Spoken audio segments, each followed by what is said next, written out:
دروازہ نصیحت شخصیت کے 16 سنگھار کے لیے آزمودہ و مجرب۔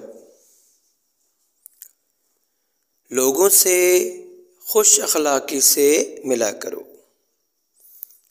کسی حکیم نے اپنے بیٹے سے فرمایا، اے میرے بیٹے، لوگوں سے کھلے چہرے اور خندہ پیشانی کے ساتھ ملا کرو اور منہ سکیڑنے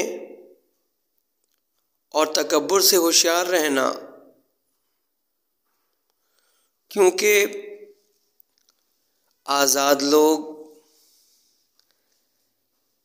خوش اخلاقی کے ساتھ منفی جواب سننے کو بد اخلاقی کے ساتھ مثبت جواب سننے سے زیادہ پسند کرتے ہیں۔ پس دیکھو کہ وہ صفت کون سی ہے جو انسان کے سارے عیبوں پر پردہ ڈال کر انہیں چھپا دیتی ہے، اسے اپناؤ، اور وہ صفت خوش اخلاقی کے علاوہ اور کچھ نہیں ہو سکتی۔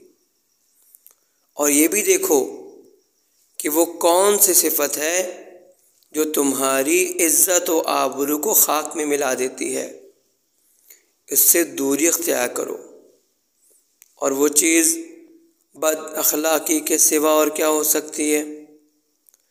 کیا تم نے حاتم طائی کی یہ بات سنی ہے جو کہتے تھے، میں مہمانوں کو ان کے سامان رکھنے سے پہلے ہی مسکراتے ہوئے انہیں خوش آمدید کہتا ہوں، اور یہ عمل ساری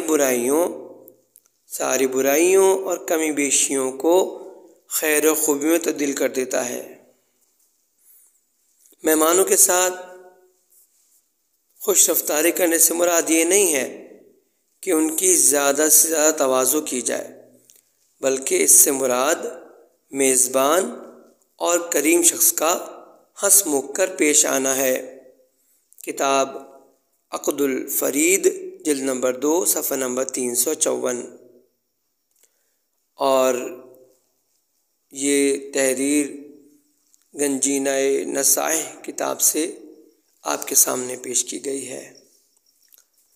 آپ کا اس ویڈیو کے دیکھنے پر بہت بہت شکریہ۔ تمام مرحومین و مرحومات کے لیے دعائے مغفرت کے طلبگار و خواستگار، سر مظہر عباس۔